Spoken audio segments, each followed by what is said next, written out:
Good afternoon, everybody, and welcome to the workshop of the Board of County Commissioners. Would you all please rise for the Pledge of Allegiance? I pledge allegiance to the flag of the United States of America and to the republic for which it stands, one nation under God, indivisible, with liberty and justice for all. All right, first up, we are going to have our assessor's report.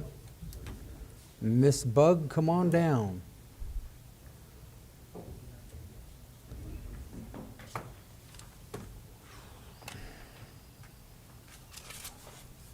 So I was late getting my stuff in. Did you guys actually get a copy of this?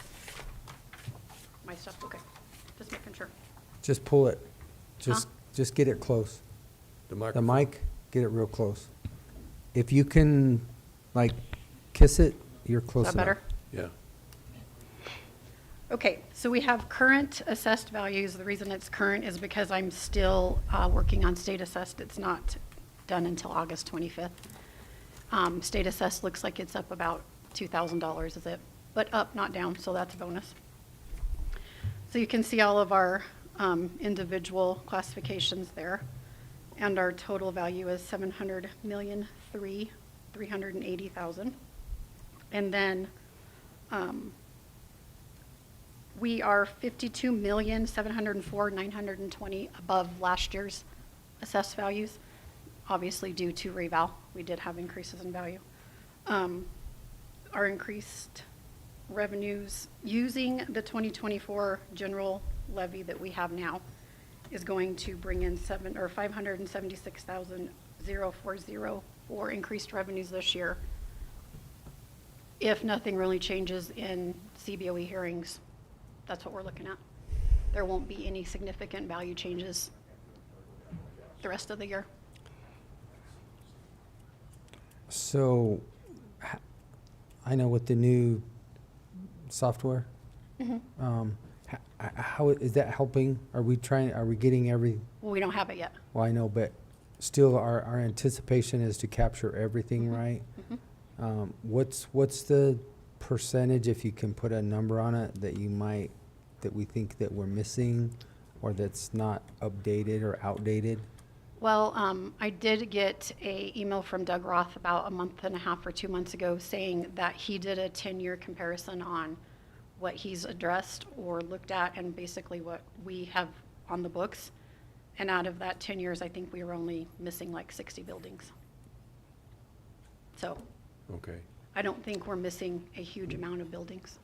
Is But that it will gonna- help us, keep up to date and anything going on. So I was pretty happy with that email that I got, so. Okay. The only thing coming up next, as you guys are aware of, is the CBOE hearings. Those will be August 5th.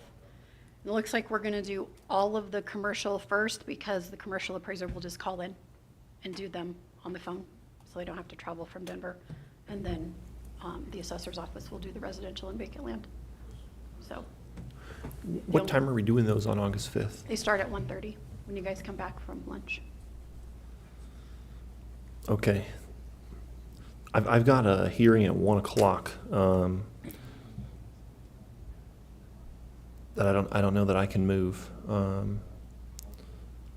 guess we can talk about that more, how we want to deal with that. Can we move, how long do you think you're hearing all I think we're set for 3 hours, but I don't think it'll take quite that long. Maybe we can get done in 2.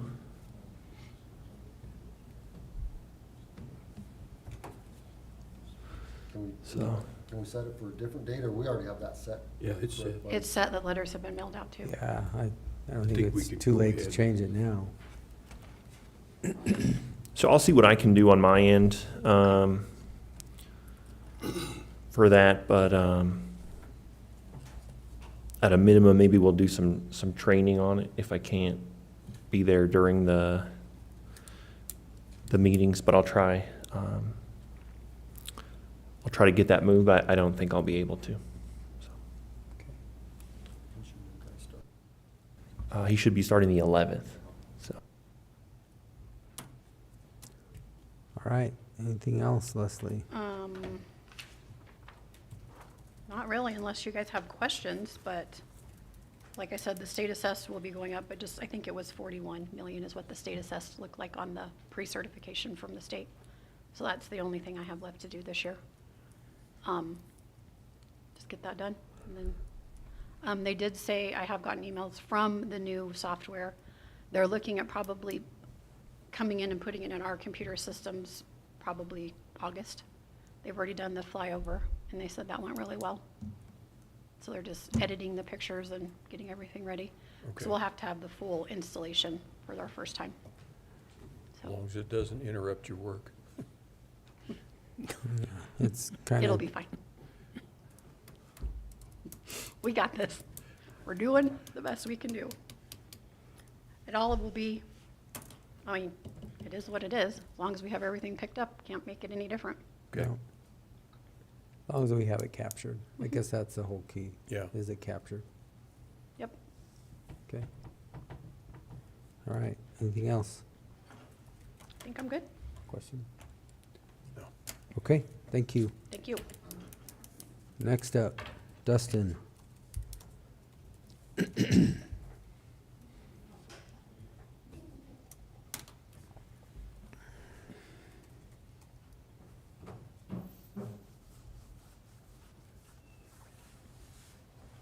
Good afternoon.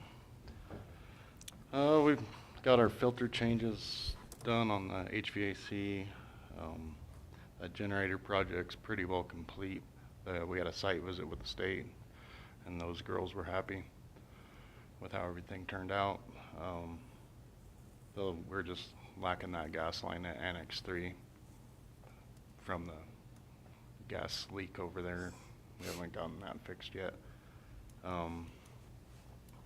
Been doing the lawn care and trying to keep up with the weeds. Striped all the parking lots.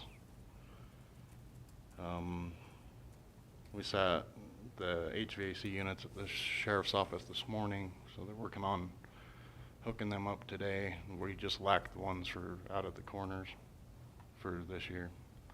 I think we're just waiting on curb adapter, sheet metal stuff. The units were in Grand Junction when I spoke with Nick last. We had backflow tests done. The main domestic at the detention center, it failed. We ordered parts. I believe they're going to try and get it repaired next Thursday. So then we'll have to retest the backflow, get a good report, get that to the city. And then we've been working in the detention center on blessing showers and re-epoxying. So kind of a slow go, but I think it's better. So, are you epoxying just like up the wall a little way, or are you doing the pan? The And then- pan and up the wall. A foot, 2 feet, what? The whole wall was done before. Oh, the whole wall? Yeah. Okay, To the good. ceiling.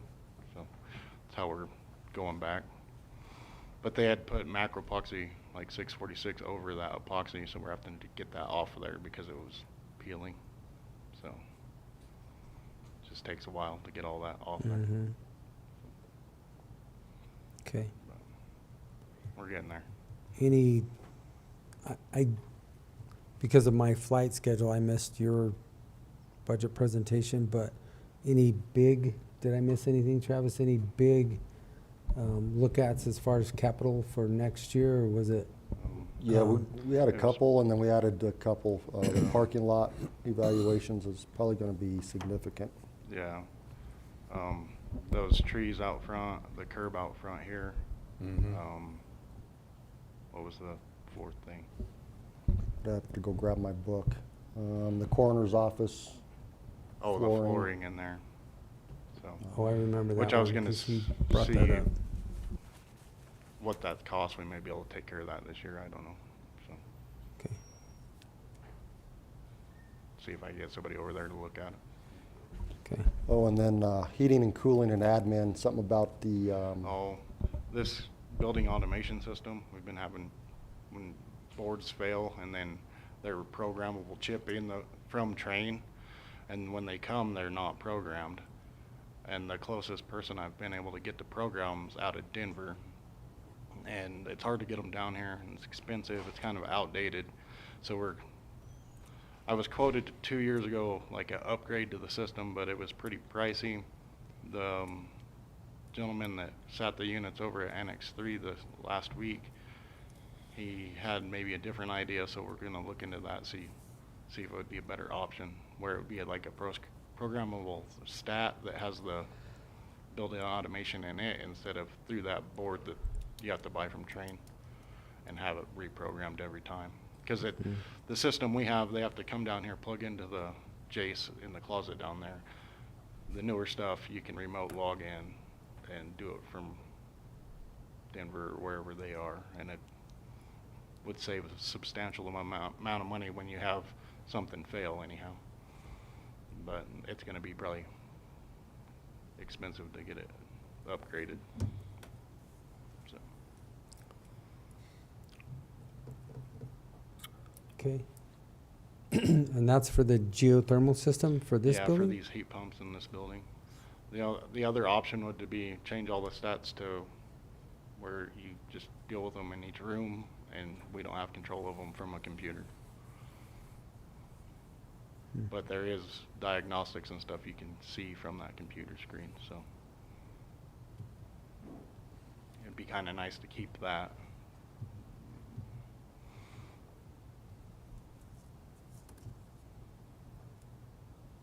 Questions?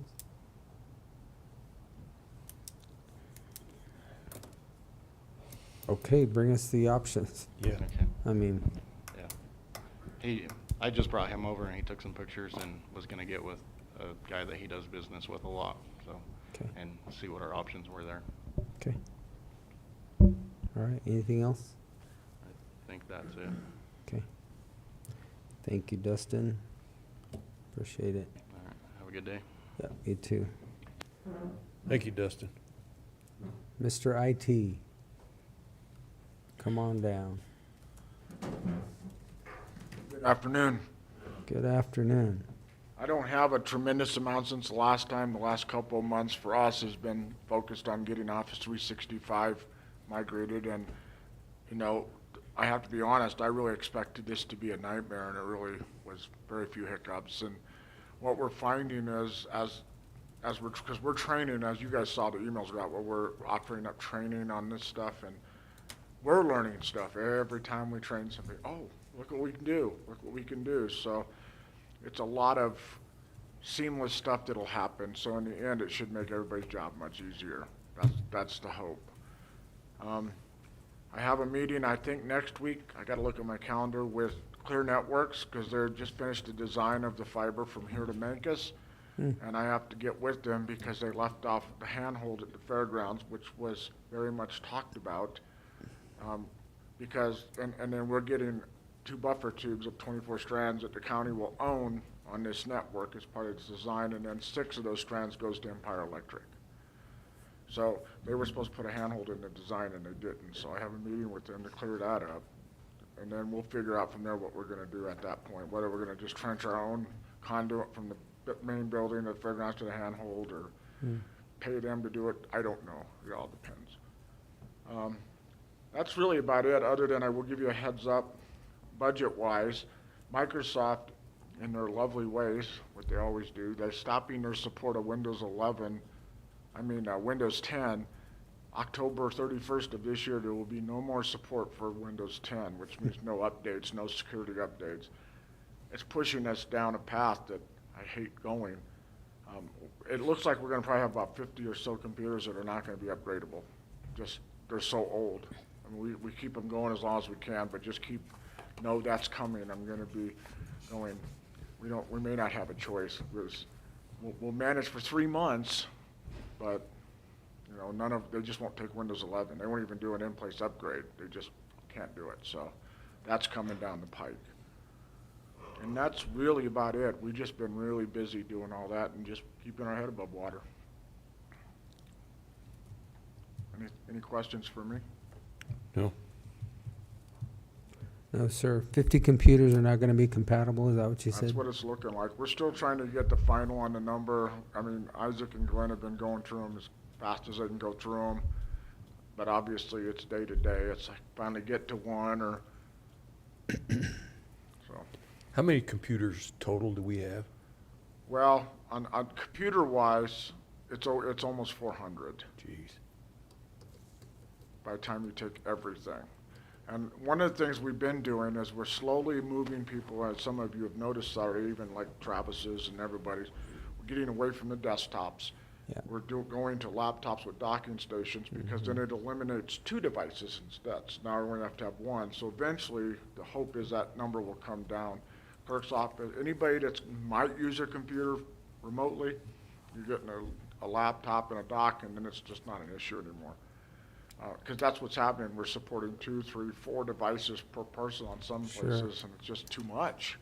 And we have to pay for licensing on all these. You got to pay for all this. You got to monitor No, them. I think, I think that's a good idea. I like that, because then like for me, I even And that's have what we a did for you personal too. docking station Exactly. at home. And you have a dock can here, and dock he has it. a dock at his office, and he can just take his computer Can back dock and forth. anywhere. And especially with Office 365 now, what you'll find is as we go along here, all your documents, they'll just travel with you wherever you go. You won't have to sign into a VPN or, that's the hope, is to streamline that some. So yes, we are getting that direction. It just takes time Yep. to do that. And we're only replacing the ones as needed. We're not just forcing it. So as it comes up, that's what we're doing. So, yeah, much easier that Okay. way. Question? And if you want to know how many devices we actually monitor, it's almost 1,100. Yeah. I was just thinking, like over at the clerk's office. A lot of those, are those state computers or our computers or Well, what? all the ones up front are state computers, so we Okay. don't have anything to do with those. All right. Social services, although there's like 40 some or 50 some odd, or however many computers, I don't remember the number exactly. Those are state computers. We don't have to pay for it. And I say we, but you know, that's a relative term. Those We- are all Windows 10, right? We support them. No, those are all new enough that they can take Windows 11, and that's up to them. I think they're all Windows 10. Of course, they get new computers every 3 years. They cycle out. Yeah.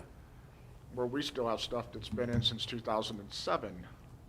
Because we just make it work. If it works, it works. Why buy it? But those are all state. Everything else, though, is not. Health Department, part ours, part state? So, well, health department takes care, buy their own computers. We just do the support for them and Okay. supply the software and that kind of stuff. But they do pay for their own computers. The DA, same thing. They supply their own computers, but we do the support. Sometimes the sheriff's office does, sometimes they don't. It depends on the need and how quickly we got to fix something. That's really a weird, kind of strange situation there. But then everything else, yes, we take care of. Kim will get computers, like she just got a grant that we replaced 6 computers at the clerk's office, came out of a grant.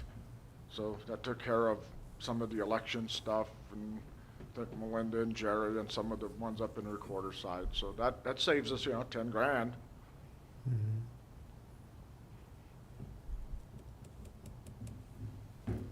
Okay, Okay. very good, thank you. gentlemen. GIS, Mr. Roth.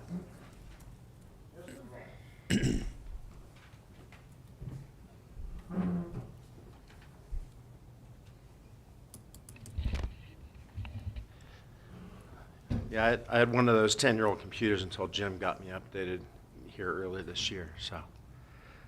Not really a whole lot to report on. Nolan's just processing a lot of plats, a lot of land survey deposits, just a lot of, as you gentlemen are well aware, stuff coming through the planning office and other splits that are outside our realm. There's just a lot being recorded right now, so Nolan's doing an excellent job keeping that up to date. And then as Leslie mentioned, I did send her a list. I just did a pretty extensive review of what addresses we assigned, what development activity we had over the past 10 years, compared that to imagery, compared that to what she already had on the tax roll versus what was flagged or not flagged, and that number turned out to be, like she said, 60, 70, somewhere in that number. So I do feel like we're very well caught up now after having done that review with, some of her things are flagged that she's getting into the process of getting on the tax roll. I can't really speak to that, but we're we're well aware of the activities that are going on. And especially with what's going on with planning now, Don and Jane really do, people are now expecting that they have to come to us to get, you know, a septic permit, an address permit. And so we're really pretty well aware of things that are going on. So I feel great as far as where we're at with the Assessor's database. And then also along those lines, I don't always check the county's Facebook page, but I saw that post that Leslie did a few weeks ago with the explanation as to the values. I learned something off of that, how things work. And then subsequently, you know, looking at a lot of the valuations, just because that's what we do a lot, looking at sales versus valuations, I personally feel that the valuations are very much in line with general market values. I haven't seen that that close parity in a number of years, so that's just my impression. And then lastly, we are working with Lori over in dispatch. There was they sort of lost their ability to do intersection searching. I wasn't aware that they do a lot of, you know, search, you know, incident at the corner of this road and this road, or this highway and this road, and that hadn't been working properly in their new MSAG and address locators. We're fixing one issue on our end as far as having all our roads split at those intersections so that search works, and we're making that a priority to make that work for her and dispatch with her MSAG validation. Other than that, just basic stuff going on. So. Good. Well, that's good news. Actually, everybody's on the same page and we're close. Yeah. Close to where we're at. So I feel that's good. good where we're at, and now we have new data, imagery, the processes, and we can stay on top of things. So, yeah. Good. All right. All right. Thank you, Doug. Mr. James Dietrich. So we've got weeds, we've got natural resources, we've got a whole plethora of things. Sorry, guys. It's all right. Come on down. Good afternoon, gentlemen. Good afternoon. And do we want to start off with the grant request? Okay, so what we've got is a request to GOCO. Basically, in a nutshell, what this will do is backfill the funding gap that we have now got for the Paso Mesa Verde on the Mancos side. And so what we're planning to do is ask for about 1.7 million, and we're trying to leverage 10.8 million from Central Federal Lands on this. I just got some numbers that came in from CDOT today. There's a little bit of a discrepancy that I worked back up the chain. So that number of 1.7 may change slightly probably to the tune of about 80,000 is what I'm thinking. That looks like what the math error may be on that. So anyway, we're working that through the chain, but this is a request to move forward with that grant application, just knowing that ask from GOCO may be slightly different than what we're seeing here. And again, what I'm doing right now is getting us in the door on that. So I'm submitting our concept paper on Thursday, and what we have to wait for is an invite for the actual application. So the actual application will be due in September 11th. So we've got some time to work through this and make sure that all the numbers are absolutely correct. But this would allow us to move forward with that application at least. So this is segment C and D. That actually takes us beyond originally we were talking about just getting the segment D right from Mancos to the Well, this has gone back and forth. From the very beginning, we've talked about trying to get the whole Mancos side done. Mm-hmm. And so when funding was looking like it wasn't going to show up, then we were going to try to truncate that a bit and just do that most critical section, which is really section D, Mancos, to Mud Creek. Yeah. But if we've got the dollars, Central Federal Lands have doubled the amount of money that they're fixing to put into us. And they were originally saying 4.7. They bumped it up to 10.8. They would like to see the full scope of the project be developed, and that's why we're moving in this direction. So this at takes us point. all the way to Mesa Verde then? That's correct. It would go Basically Mancos the to Mesa Verde. overpass. Yes. Okay. It would represent 50% of this whole project. Okay. Questions before we move on? No. Okay, Okay, thank you, gentlemen. all right. I guess we'll go on to the, I'll just finish up on Paso Mesa Verde. So right now, we're also talking about doing the closeout on segment B. We've got the design done up to the 95% level. And the reason we leave it at 95% is because there are certain environmental clearances that you have to get done, and they have a shelf life. So if we do them too soon, they expire, and then we'd have to do them all over again. So we'll leave it at the 95% level. We've requested termination of the contract, and then that project will be shelved until we can find additional construction dollars for that. And that is the State of Colorado amendment that keeps coming around there. That's the one I'll see That's- tomorrow that I get that's every the day. one. Yeah, Right. okay. Okay, and then moving on to Paso Mesa Verde Segment A, we've completed the 30% design review on that, and we're moving forward, trying to resolve all the issues of hydrology on that one. It's got several stream crossings, a bridge, so there's a fair amount of hydrology we've got to work through on that. We're also working through the right-of-way plans on that because we moved from CDOT right-of-way out across some private land for a short section. So they'll get right-of-way plans in place on that, and also working with the city on that to determine whether or not we need to provide legal description for the trail across city property. In my opinion, I don't really think so, but it seems like the city feels like that might be what we need to do. So as soon as I get some resolution, I've asked a month ago and still haven't got an answer on this. The survey team is out in the field, and we got to get an answer. So I'm putting some pressure on the city. We got to get an answer. And so our survey team can decide whether, it's a short amount of ground, it's not a lot, but if they want the legal description, we'll provide it. But when the survey team is out on the ground. So anyway, we'll keep trying to resolve that one. Other than that, I guess that's probably a pretty good update on Paso Mesa Verde. Continuing to work with the Dolores Watershed Collaborative. And we have monthly stakeholder meetings and monthly executive committee meetings. I'm on the executive committee, so I attend 2 meetings a month. It appears that the DWC will continue to get funding through the Forest Service. As you recall, the commissioners provided that letter of support. We also got that letter of support from Dolores County, and it does seem like they will be getting funding through the U.S. Forest Service. We're mainly focusing right now on the Wildfire Ready Watershed project, the WRAP project, and that's funded through CWCB. And really what that does is, it provides an opportunity to really kind of inventory and understand what infrastructure we have in that landscape that could be a potential risk post-wildfire. So, so whatever kinds of activities, mitigation that we can come up with to protect critical pieces of infrastructure. And I would give an example of, like, say, a water intake or something like that for the town of Rico, for example.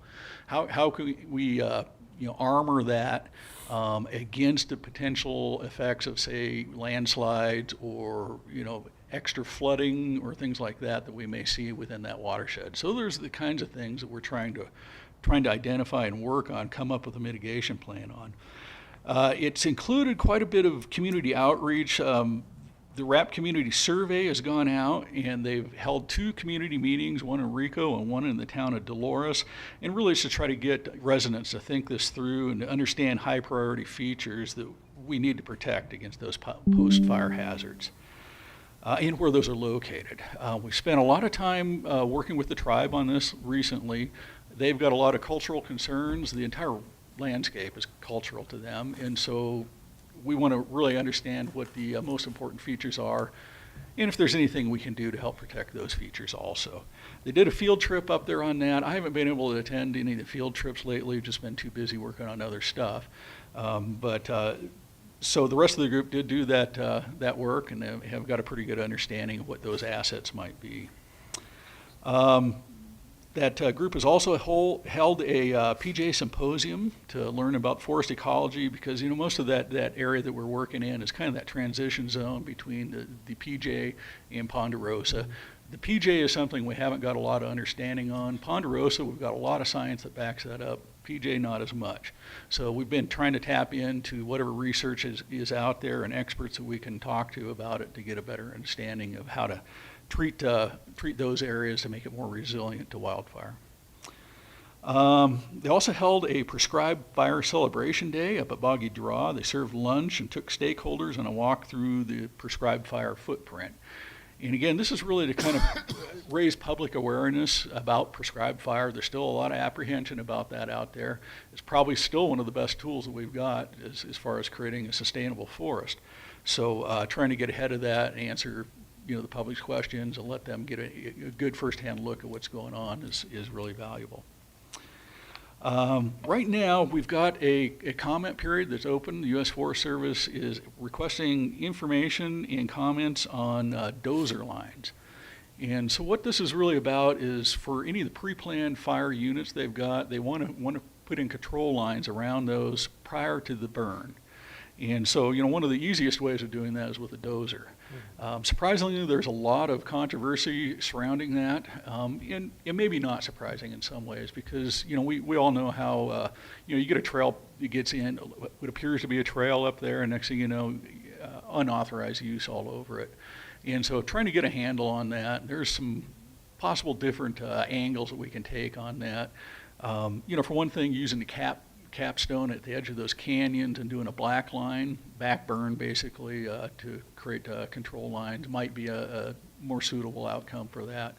But anyway, that comment period is open, so we'll plan to visit with commissioners maybe a little bit more about that and gather more information, and we should provide some comment on that. I believe that's due August 15th. So is the fear just because of the access that it might create? That's correct, Jim, yeah. So a dozer line is much more effective, it's wider, and it's 100 times quicker than a ground crew. Absolutely. Preaching to the choir. So Yes. I get the concern of you might have accessibility for a little while, but you can then block that off. That's correct. I mean, what the billions of dollars we spend on ground pounders compared to one spotter and one dozer, it's not even comparable. We've got to get out of that mentality of we've got to start using machines where they're applicable. Now, obviously, they can't go up and down cliffs, Sure. but I would be way more into Yes. being proactive and getting real lines cut than not. Because we're destroying the forest. Right? You can either cut a dozer line to prevent a fire with this, or you're gonna have multiple dozer lines to put the fire out. Right. That's exactly right, yeah. So I think a lot of the pushback appears to be coming from CPW. So there's some new study that came out that says wildlife hates trails. Well, wildlife hate people. They don't have an opinion on trails. So anyway, yeah, we're working through this. CPW, they've got a valid concern. I get it. Did they send out a survey to them? I'm sorry? Did they send a survey to the wildlife? Yeah, right. Yeah, we need to do that. Yeah. Yeah, probably Well, $1.5 million I- survey. You know what? Animals are pretty darn smart and resilient. They will go across the dozer line if they need to. Yeah. Honestly, from my perspective, what I see on the ground out there is wildlife love trails.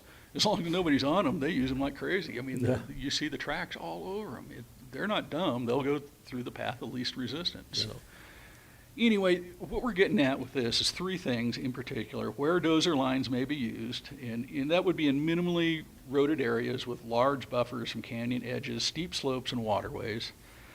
When the dozer lines are used, cut during the fiscal year of the implementation. First of all, you don't want to get them out there way ahead of time, obviously. And then, if you're in the middle of a fire, you got to use them anyway. So that's kind of a no-brainer.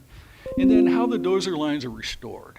And that's the other piece of it, because if you don't restore them, then there is probably potential for people to get out there and make an unauthorized route out of them. So anyway, that's kind of the three things we're focusing on, and hopefully we can come out with some kind of a logical recommendation for it.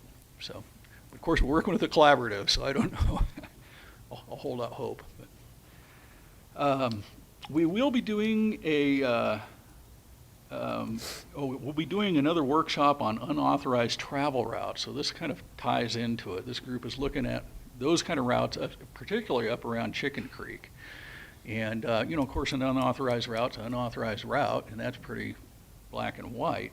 But as we all know, last time all this kind of stuff went down, we had some guy up there at the corner by the Public Lands Office with Smokey the Bear and a noose around its neck for, 2 months up there. So I get a little nervous about it. Hopefully this whole thing will kind of go pretty easy this time. But anyway, I'll let you all know if we start hearing some ruckus out there in the community about this. Also working with the Montelores Coalition, we're continuing to work on the county-wide recreation and conservation plan, and I believe I sent you a draft around on that. That group is currently applying for additional GOCO funding to continue this work over a 2-year period, and they were all funded by GOCO to begin with, so this will be kind of the second round of grants for this. What they're really trying to do is come up with the funding to keep the executive director going and then hire an executive support assistant. And then the one good thing about it really is that we've got approximately $110,000 that's earmarked for early wins. And CPW seems to be particularly interested in the noxious weeds. And so that's probably a good thing, and we can collaborate on that very effectively, I think. And they're also working on trying to get rid of derelict fences. And as long as the fence is unusable or derelict, then that's probably something we can probably work with them on, I would think. Yeah, but if any commissioners have any, The Magus mitigation. We got the crew can help you with masters, those. Yeah. we got the master of derelict well, that's right. We got a fences. fence remover Yeah, here. we'll so- take care of that. Okay, good. The Magus Well- mitigation crew. Yeah.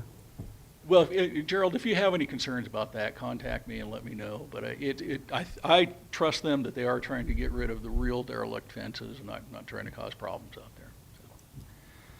Who Let's determines if see. it's a derelict fence or not? I'm sorry? Who determines if it's a derelict fence or not? Well, it ain't gonna be me. But yeah, I think, really honestly, I think we gotta work with the landowner and, determine what the actual use of that land is. If it's really something that needs to be there, then we need to take a really hard look at it. And if it's something that's just not been used in tons of years or something, half of it's laying on the ground, well, maybe that's probably suitable to consider removing or rebuilding and replacing to have a functional fence. So. But I think the issue is having those fences that are about half down and provide, an opportunity for those animals to walk through it and get tangled up in it and stuff like that, so.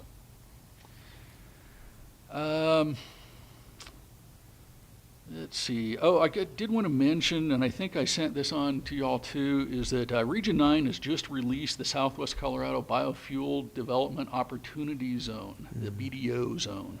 That BDO zone for us comes in with a BBB rating, and that's a good rating. We do have some issues, primarily with transportation, and I think we've all known that for a long time. That's always one of the bottlenecks for this type of activity. So the other thing is really the sourcing of material, and so if we had consistent, reliable sourcing, then it makes it much more viable. The way things are going right now, like example, the Salter Y, that lawsuit that we've got blocking the fuels project up there, those are kind of issues that could cause a problem for this type of activity also. So hopefully we can move through that and get that resolved. It's been a couple years now, so don't know when that'll be finished up. I did want to mention that this report has been posted on the county website, so people should be able to get a chance to look at it. With regards to floodplain development, I've issued one floodplain development permit, and that went to the Montezuma Valley Irrigation Company for repairs at Narragansett. And that include dam repairs and rehabilitation of some of the infrastructure up there. I just got a call from that engineer again, and I believe they're doing some work on one of the laterals out there too that happen to be in an A flood zone. And so I just advised them, just do the same thing you did on this one, and we'll just get you a floodplain development permit on that too. Those guys have been outstanding. They've provided everything they needed to, and should be good to go on that. I did have one enforcement action had to take up the river. There was a cabin that was rebuilt, and according to our ordinance, if you exceed 50% of the value, the original value of that structure, then they need to have a floodplain development permit. The structure went in the same footprint, but I think it is worth probably 4 or 5 times what the original value of that home was. They turned in an elevation certificate. It appears to be elevated to the correct elevation. So at this point, it's just kind of going back retroactively and issuing the permit, making sure that they've done everything correctly. So they've been very compliant with this and easy to work with. I think we'll get them back on track with that without much trouble. Going on to the Noxious Weed Department, we've been working on taking care of our own properties, including all of our leased grounds, that would be the gravel pits.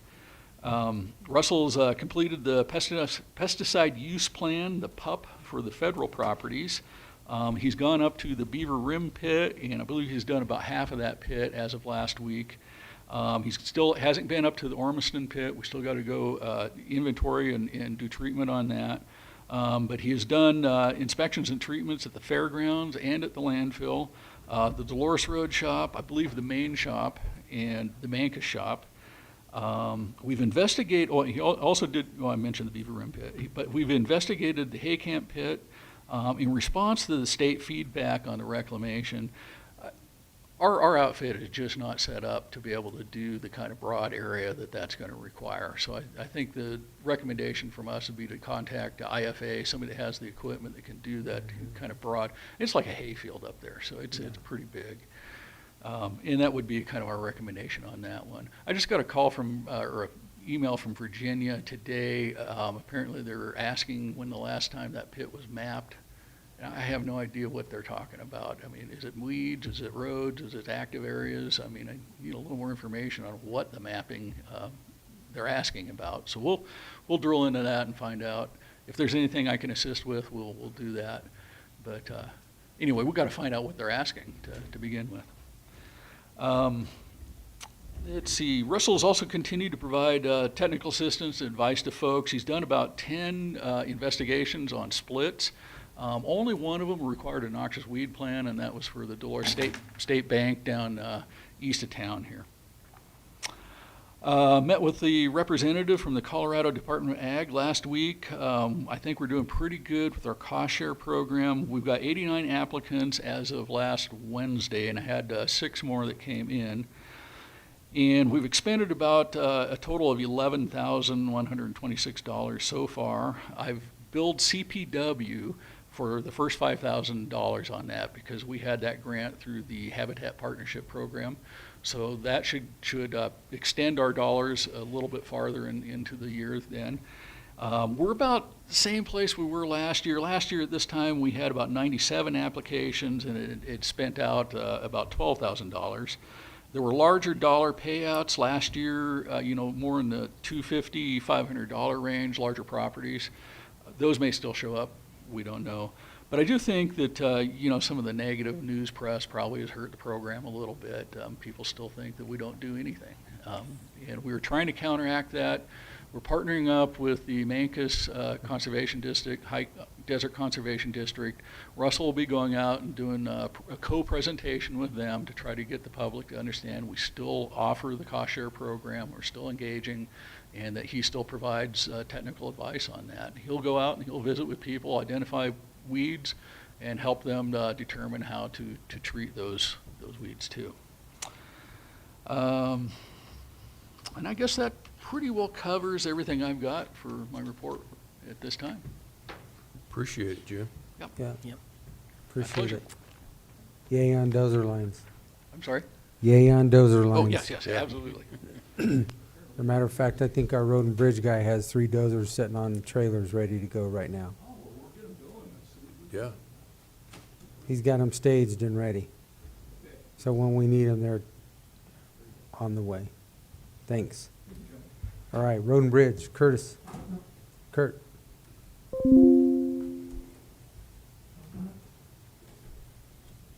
Good afternoon, gentlemen. Good Hello. afternoon.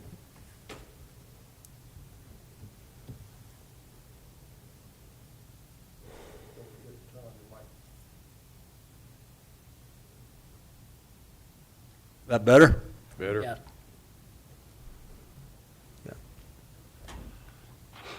I'm not gonna have a whole lot here. One thing is to let you guys know, we have approximately 2 days of crushing left. We would have, probably had that completed tomorrow, but, our crusher foreman, his father passed away this last weekend, and so he's taken a week off to deal with that. So we'll be pushed back probably into next week before we can complete the crushing. That is for the chip seal program this year. More than likely, I believe that this will be, what we'll probably do is break it down and just store it for now.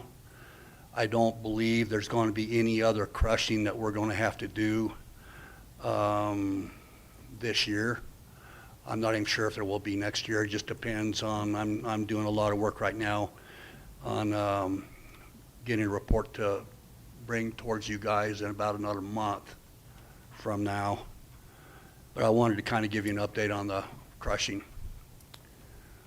29th, I meet with Beckholt Engineering on the intersection of 184 and 25.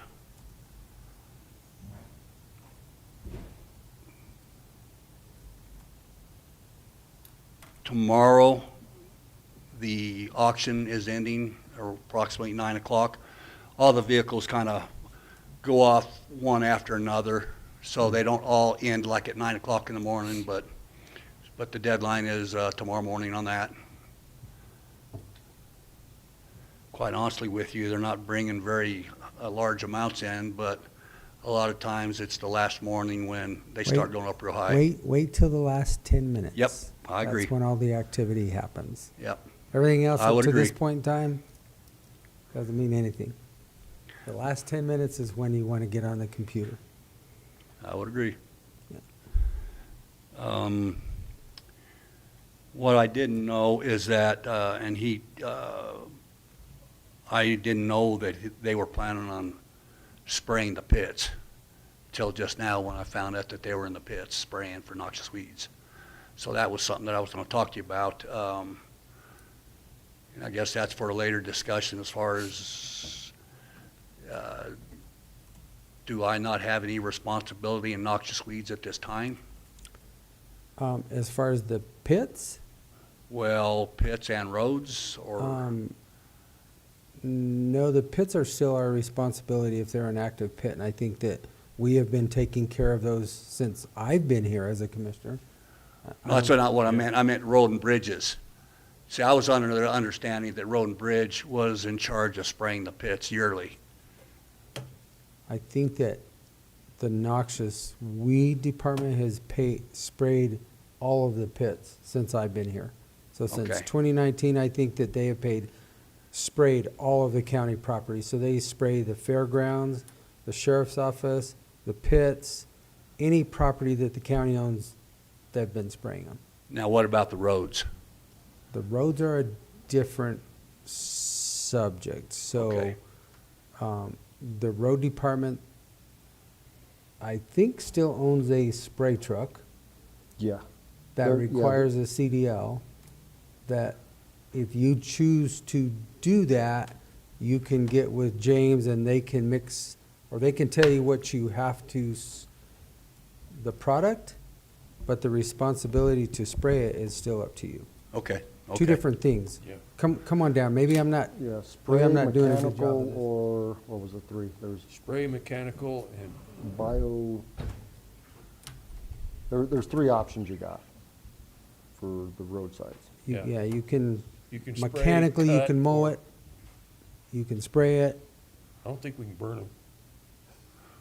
Actually, that is a option. It's an option, for- but it's not a very It's good not one a good at this option. time. Not a good option, but unless you, like I said, unless you have your dozers on the trailers ready to go. I think a lot of the deal is that I haven't been here long enough yet to learn everything. And I was just under the understanding that the road and bridge was going to have to spray the pits or come up with funds for that, but So evidently not. I'm not sure we need to have this conversation here online. That could be something that you two talk about, but basically, they spray all the county properties. Yeah, so what we focus on is the general, sort of maintenance of that property. So I would differentiate between a reclamation process and what we do is kind of just ongoing maintenance. So, when I was talking about how, it's like spraying a hayfield up there, that's part of the reclamation, and we haven't got the capacity to do that broad spraying. But we can do, stuff around the edges of the active area, and we focus on just the A-list species too. And it doesn't mean we don't take out other species along the way. But, Right.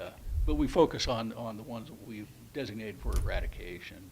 So we're just, have a limited capacity. We've got one guy, so it just, Okay, we okay. couldn't do the big stuff. But we're always ready to help out where we can, whatever commissioners would like us to do. Well, you and I we'll get together some, Yeah, and we need to, absolutely. it's the first time I've met you, so Yeah. we'll get together and talk about that a little bit. Sounds good. There's- All right. Thanks. There's a number of no spray areas alongside our roads. People put out no spray signs, and so you've got to be cognizant of those folks. We haven't been doing, Yeah. For 2 years. Right. Okay, okay.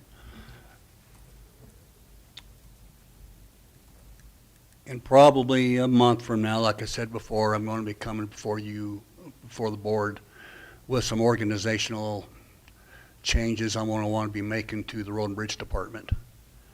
I'm hoping it's done within 30 days, if not sooner. I'm kind of needing to get this done so I have plenty of time to start preparing for wintertime. So, but other than that, that's really all I had today, unless you have any questions. No, I'm. appreciate Oh, what wait, you there did. goes one more thing. I am sorry. The most important thing. I am needing to hire one operator. We are down, right now, we are actually down 5 operators and 2 mechanics. I thought it was 6 operators, but it was, there was a oversight on my part thinking it was an operator instead of a mechanic position. So we are down 5 operators with what I'm preliminary looking at on my organizational changes I'm going to want to be making. I am very confident that I'm going to be needing at least 1 operator. Now, we have an operator that has been with the county before, and he has been a very good operator. He has some very strong recommendations from a lot of the guys at the department right now. And he left us because he was made a lot of promises to, and the promises didn't come through for him. And he's wanting to come back to work for us. And basically what I've been told is that if he gets back to us, he's wanting to retire with us. And I would like to have the permission to go ahead and offer this person a job. I think that's Yeah, so what we'll have to do is get with HR and myself, because even if he left, we still have to advertise it, just so that we're. Well, they're all Yeah. being advertised now, and Yeah, so, and then, Yeah, we just- can talk about that offline. and Okay, get with okay. Myself, Dennis. yeah, that's Or- administrative, so just take care of that with Travis and good to go. okay. All right, I guess that's it. All right. Thank you. Thank you, Kurt. All right, we're going to go by the iSolved Payroll Software Contract discussion with Mr. Bugg. So that's 2, the resolution, I'm sorry.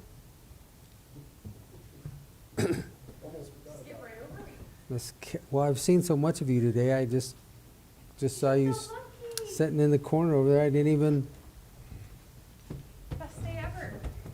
sorry, Miss Hargraves, I apologize. That's okay. Since you also have a plethora of items to discuss, let's jump right into yours.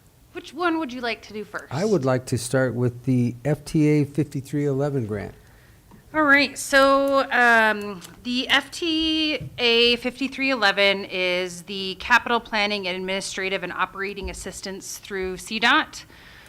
This is a funding request that we have gotten or asked for multiple years. This year, it's designed for rural communities with populations less than 50,000. So we qualify for $171,033.63. I have done a SWOT analysis. I mean, these funds really keep MoCo operating. They help with our entire budget throughout the year. They're really imperative. So I'm requesting that you give me permission to finalize that grant, and that you will sign a letter of support, which I have also provided. If it can go on your letterhead and then be signed or modified. I mean, certainly you're more than welcome to modify it. And this was part of our conversation this morning as far as, MoCo. I had an interesting conversation this weekend over MoCo and the wraps. It was interesting. I'll leave it at that. Interesting how? Huh? Interesting how? We'll do it offline. Okay, fair enough. We'll have a sidebar. Great. I have no questions on this. Gentlemen, do you have anything? No. Okay. All right. Core plan. Great. So next you have your core plan. This is the template. We update it every year, 2025, 2026. This is a plan used for child welfare to provide services to families and children that are not covered by Medicaid or insurance or another primary payer source. Core Services pays for many of our specialized treatments, psychological evaluations, parent capacities, life skills. It covers supervised visitation. Some of those things embedded in it, you will see a couple of county-specific programs. One of those is our family time case aide that you hired before I was here. That position is funded 50% through Core. We also have a family engagement specialist, which is funded 75% through Core. That position really hosts those family meetings when we have a family that's high risk, or we have open dependencies and neglects cases, and we're really trying to meet those treatment plan objectives. We're having attorneys and everyone at that table pretty regularly. Core Services is based on an allocation. It in total funds 2.5 staff for the department. We've written that into our plan. So that covers the family engagement specialist, a family prevention caseworker, so working with families who are voluntarily working with us, hopefully to avoid court involvement. Structured family time coordinator, and then a Core Services staff supervisor. Within that, I have added overhead this year as I write all of the Core contracts. I monitor all of those contracts and spend large portions of my time. So that overhead is in here, and that would go to my time. And that's the plan. Core funding's pretty fluid.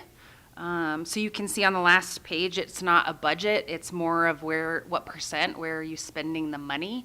And so as long as we have something in every line item, that page, yep, it qualifies. And so these are my calculations based on where I think we're gonna spend it this year. And this is also a state grant? This is not a grant, it's an allocation. Okay, a state Yes. allocation? Yes. Do you feel that after this next special session well, never mind. They can't undo the allocations. They have all been Okay, granted. so these have all been granted. So from July Okay. 1st to June 30th, we're solid in every allocation for the department. It'll be the Next year. states, July through Okay. June, that will be in question. These have Okay. already been allocated. All right. No other questions? You? Okay. All right. AAA. This is our AAA contract. The AAA did not open RFPs this year. They kind of just gave us money based on years before, I think for a variety of reasons. Page 6 really outlines what we expect to get in Montezuma County. Because we had a nice delay in getting this to the BOCC, which worked out perfectly. We got an additional $4,500. So I did send an updated contract on Thursday. So we should see a total of $136,739.50 for senior services specifically, and then $44,309.50 for transportation. Question? I don't have Anything any. else, Commissioner, on AAA? No. Okay. All right. Contract 26, 198, 127. This is a HICPUF contract. This is for the incentives that we will get paid out if we meet the incentives as outlined by HICPUF. So we are eligible for $59,000 next year if we meet the incentives. So one of those is customer service. The other one is an IGA with potentially like the hospital, or we agree that we're not going to have an IGA, some kind of agreement that says we reached out to try to provide a technician on site to help support enrolling folks for Medicaid that are eligible. Okay. And last but not least, municipalities funding request. So I have which is- 3 here. These were interesting for me to write up. Ultimately, we face, I have some budgetary issues for senior services. This is my request to have permission to go out to each of these municipalities and ask them for funding. I would prefer to ask them for funding that better aligns with the actual services in those sites, likely over $5,000, but I also recognize that it's going to be based on their budgets, where they're at in their budget season for the next year. But I do think that each city could be responsible for paying for the services that their seniors are receiving in their cities. So I'd like to go out and get this board's permission to talk to them, solicit information, and ask for a monetary. We've never done this in the past, have we? Ever? We've actually, we were short of money before, and I know Menkes put in some. We've actually asked before Oh, really? because they were short of money. Yeah, Yeah, 2 years ago, Yeah. yeah. It's probably been Menkes a couple kicked up years some. ago. Cortez, I think Cortez- Cortez gave a little bit. And we kicked in some more. I know we kicked in some, but I didn't know that they'd actually, okay. I don't have any issue with the ask.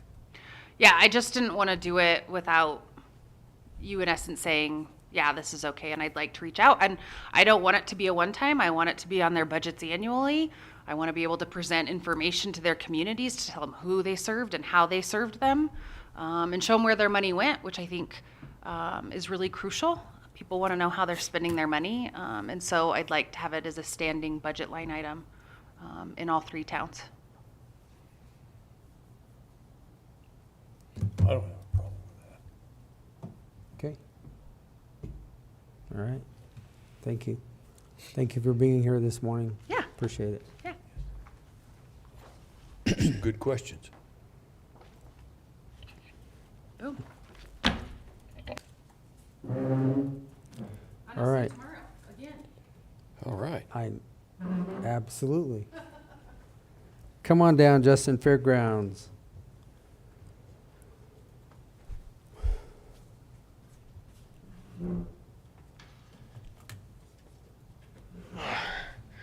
All right. So here on the screen is kind of what I've got back from Jones and DeMille so far, working on that ADA parking area that we're trying to do on the west north end of the indoor arena. So I just kind of wanted to go over with you guys. They came up with 3 basic layouts for us to kind of choose from. So first off, I kind of need, I guess, a direction on that from you.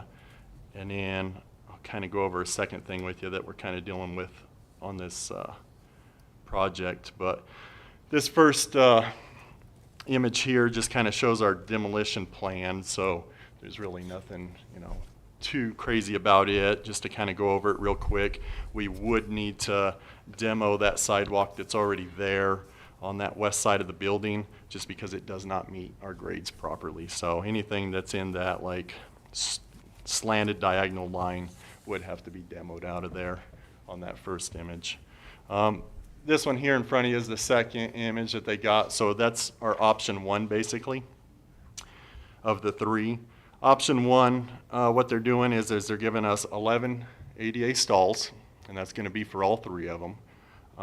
And then the thing about option one is we will keep our trees right there. There's 3 trees noted by those kind of circles in those white rectangular spaces.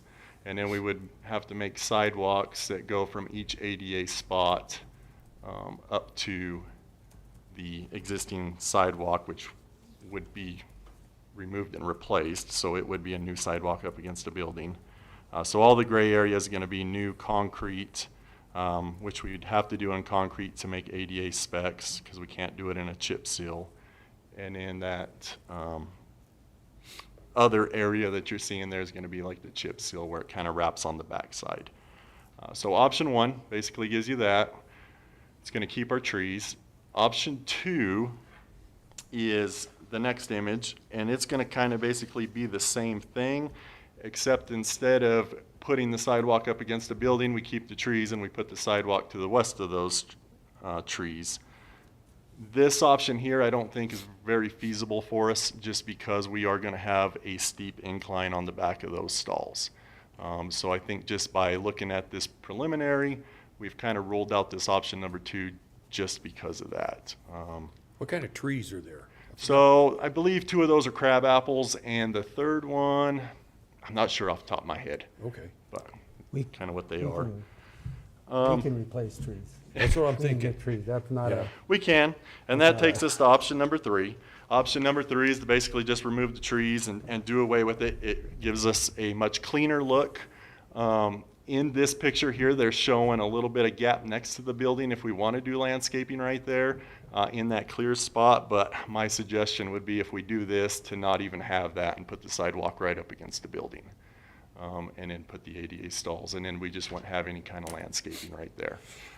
you could So- xeriscape it and call it good enough. Or we could do that. We could put some gravel or, you know, something there to A kind of bush. clean it up. A native bush, At that corner couple there, bushes, the yeah. northwest corner on the west side, isn't there a drain, a downspout there? There's 3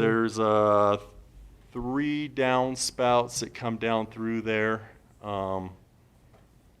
So we'd have to, they can just be taken down underneath the. yeah, we could do Yeah. something like that. underneath the I was thinking if we left it open or landscaped, all that water's gonna dump right there in Yeah, that. no. And we've had sinking problems with buildings out We there need, before. we need to get rid of the water. Yeah. It needs to go away.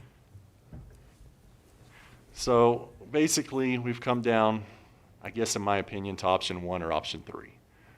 Whether or not, we want to keep the trees for kind of a, you know, landscape feature. Aesthetic or- value. Yeah, an aesthetic value, which, you know, they're nice. Or option 3 here, and if we go with option 3, we can either A, leave a gap there between the building for some kind of landscaping, or B, just do away with that and put that sidewalk right up against the building and the ADA stalls there I'm to the not, rest of it. I'm not opposed to either one of them, option 1 or 3. And that's kind of the way I'm looking to, you know. You're only talking 3 5-foot sidewalk ties? Is that what I'm seeing correctly? Yes, I think so. Mhm. Yeah, I don't have any issue with that. And if we do the sidewalk on option 3, let's say that blank spot, it's about 7 foot right now, according to their drawing. If we did away with that, it would just kind of push everything up closer to the building. If we did away with that kind of landscaping there up against the building. Like you got plenty of room. Yeah, I think it's 6 foot on option 1 would give us a 6 foot concrete slab, which both meet our specs. But that's kind of I guess what I need to know is which way to go with that. Then that way we can kind of let them finish up their plans on the layout that we like best This is concrete. to get this out. Okay. So the concrete pad is still on the So, very north side? That would That's be gonna, the that's my, ADA. yes, that's my second issue that I'm gonna have to talk about and see what we might want to do. So we got the 40 by 40 concrete slab, which you're seeing on that north side of the building. Okay. That's in that solid gray box or square right there, yep. Button up against that is a chip seal. But that slab right now, we're trying to engineer it to have some kind of heating in it. Yeah. That's where we're running into a little bit of an issue. If we go electric heat on that slab and we have a 40 by 40, it's going to be pulling around 92 kW. The problem with that is we're only serviced for 75 kW based off of our Wait a minute, how much? 92 kW? Yes, for a 40 by 40 slab. For ice melt? That Yes. don't sound, That doesn't sound anywhere close to right. maybe And- 9.2. So the only way that we can get it That's kind not of to right. where we have to have it is to, one, cut that slab in half to a 40 by 20 and then have two zones. And then we can get it running about 25 kW, which would kind of put us in our current plan for So- Empire. You Then cut it in use half to it- 25, that's 50, not Yes. 98. Yeah, but Yeah, that's- as far as their specs Okay, go, you right. can't really cut it in half So when let's, they're. let's do this option. Put a 100-gallon water heater, electric out there. 'Kay. And run in-floor hot water, because you only have to heat it to 34 degrees to melt. So that was going to be one of my questions, whether I should go down that road, is to try. Well, I know first of when- all, I think your calculations are incorrect. Well, that's For from the electric? engineer. Well, I'm just, So- that sounds Run this by extremely high. Empire Electric. I am. Okay. So this is, so we're currently working with both Empire and the engineer that's dealing with that. Okay. And that's fine. So Yep. secondly, if it's better, go with a 100-gallon water heater. You get a brand-new water heater for a zone on its own and to run the ice melt into that concrete slab. Okay. And the electric will be then ran by the solar system. Are you with me? Yes, Are I am are with you. tracking? I guess as long as our heating source is not going to be pulling drastic pulls. But yes, I am with you. Shouldn't. So that is something that I can kind of explore, but I was thinking at the moment we probably shouldn't even run down the whole electric, just because the only way to make that feasible is for us to go back to our large power plan, which we cut to kind of save costs, and we just don't use this thing enough in the wintertime, I think, to justify going back to that plan. Yeah, and it'll really bump your rates. Yep. And then we'd have to be dealing with transmission charges and demand charges that, you Your know. demand charge is gonna go through the roof when that goes on. The other problem is when it's all electric, they do recommend it being on sensors, so it kicks on and off on its own, because you can't just kick it on and it Yeah. thaw out in 2 hours, you know, Right. it's just not gonna work. So, I can look down the water heater option. I think before, when I was kind of looking at that, there was a lot more install cost on it, but maybe less operating. Could we you know, ground source that or water? maintenance. Do what? Ground source it. Pump warm water, I pump don't- water into the ground, then pump it Yeah. back up at, what, 50 degrees? Yeah, I don't know what kind of size. That's pretty close to geothermal, and there's a lot of grants out there for geothermal. And then I guess if that's an option we want to go with, maybe we can look at that, and if the time comes when we need to put this out to bid, we can do it in 2 stages. You know, maybe we do the west side of the building with our ADA and sidewalk, and then do this later with our 40 by 40 slab and chip seal, if we have to do something drastic like that. So I guess that was kind of my question, is whether I should look into something else as far as that heating. Frost level is 34 inches out Here? there? Yeah. No. 32, 30. 30? I would look at the water heater, because if you're gonna pull that sidewalk out anyway, you have an open path right to that. We do. We just have to try to coordinate how to install it in our utility room right there. Right. We can probably figure that out, I you know. think So, it'd be a short distance that you're gonna have to get to it, 50 feet. Anyway, just look at that as an Okay. option. I'll look at that. Our biggest thing though is what layout to really go with so we can continue on. And then I'm planning on just scratching the whole electrical because it seems like this is just gonna be way too much for us. I would make sure of those figures first. Yeah, I would too. Well, they are That pretty certain sounds- on it. I mean, Yeah. they, That sounds pretty high. Empire's the one I was talking with, Okay. Brian over there. He's the one that I've been kind of dealing with, and was talking with the engineer on it because I needed to coordinate with him if we did any kind of That's a lot of big power demands. So, and that's what they were telling us. For ice melt. It's for the electric, heated slab. So there's a difference of an electric heated slab for indoor use, totally different than ice melt. So Does that then, make sense? no, I guess I don't So understand where you're you're going only with the ice heating, melt. so an indoor slab, you're going to heat the surface to where it's comfortable for people to Uh-huh. dwell. You're bringing On it the up to outside, 72. you only literally raise it up to 34, 35 degrees to melt it. Gotcha. I So- see what you're So saying. there's a, when They you know said where that it- number, it was, I Yeah, mean, that's they a know where it's 40-degree going, difference. so. okay, I- it just, I'm good with I see what option you're one. saying now, though. I see what you're saying. Option one? Option one, I'm good with. Option three, I'm good with too. Option one, we don't have to deal with the trees, I guess. Yeah, just I mean, I'm okay with them staying, I pour think. the little concrete sidewalks and go to work.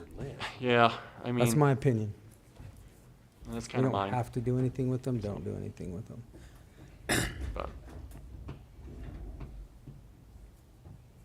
Buy a lot of diesel for a snowplow for that.